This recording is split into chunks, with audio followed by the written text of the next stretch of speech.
It's something that most Bridge City residents are not used to seeing. It's hard to get out, very dangerous getting in and out. Real estate agent Wilma Horner gets a front row seat to the madness. Horner owns Remax Platinum on Texas Avenue, and on most days her commute from her home to her office is 5 minutes. But on Tuesday, the drive took 45 minutes.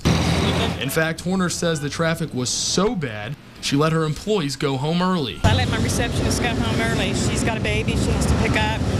Didn't need her out here trying to travel in this traffic. This is Texas Avenue, and it is a mess. From 18-wheelers to long waits at the intersection, this is creating an absolute nightmare for drivers. From people who live in the Golden Triangle. Usually between 3 and 5, it's pretty bad, but not like this. You know, there's not near the 18-wheelers. Man, that makes it worse because it backs, other traffic up. To Texans who are just passing through. If you don't have to come in here and get in it, I would suggest not to. The stop-and-go traffic wasn't the only issue Tuesday afternoon. Speed is pretty fast, kind of dangerous.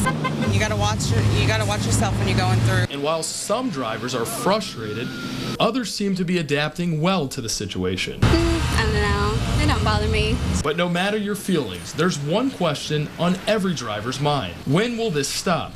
An answer that depends on Mother Nature. There really wasn't any problem yesterday, but it illustrates what could have happened. David Barnes works in Sabine Pass. After the Chemtext explosion Thursday, he felt like a trapped rat. Barnes says fortunately Highway 87 wasn't closed for too long. He says it could have been a whole lot worse. It'd be better to have another way out, that's for sure. If Highway 87's closed, there's really only one other way out, by boat, and that's not always a guarantee. And we could have got out into the intercoastal there, and got home from there. I don't know what type of commercial arrangements would be available to transport by waterway.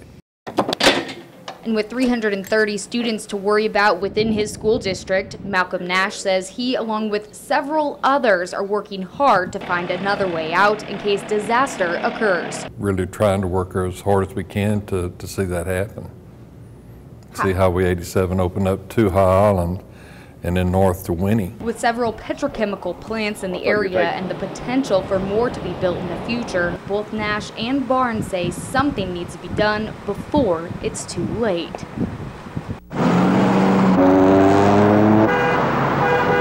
Look out, drivers. The electronic eye of the camera watching you here, and here, at every angle, making it virtually impossible to run a red light without getting caught. That tends to make you think twice about running the reds, and here in San Antonio, I've been here about 3.5 years. That's a big problem. Drivers seem to be taking it well that the red light cameras have been installed at 4 different intersections here in Balcones Heights. But City Councilman Steve Walker has been against the cameras all along. But the statistics showed that rear-end collisions went up 15% based on somebody comes up to the light, sees it real quick and hits their brakes, and of course the person behind them doesn't have time to stop and hits them. That's not how City Council members who voted for it feel. They believe the cameras will save lives. When the driver runs a red light, the snapshots begin, and a series of photos, including the vehicle under the red light and the license plate, are captured.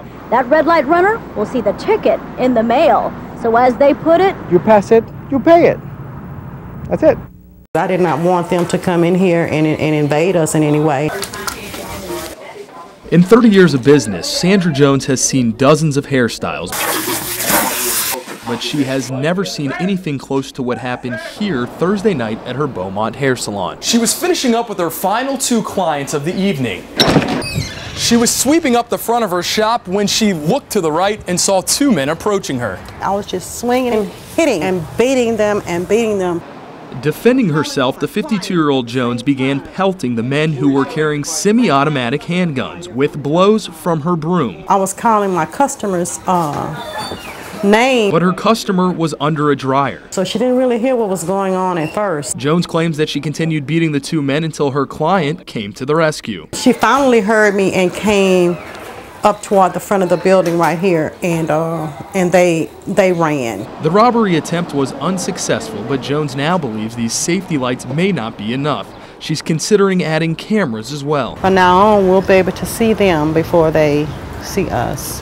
We'll see them first. And despite the traumatic experience, Jones returned to work Friday afternoon, which came as no surprise to her clients.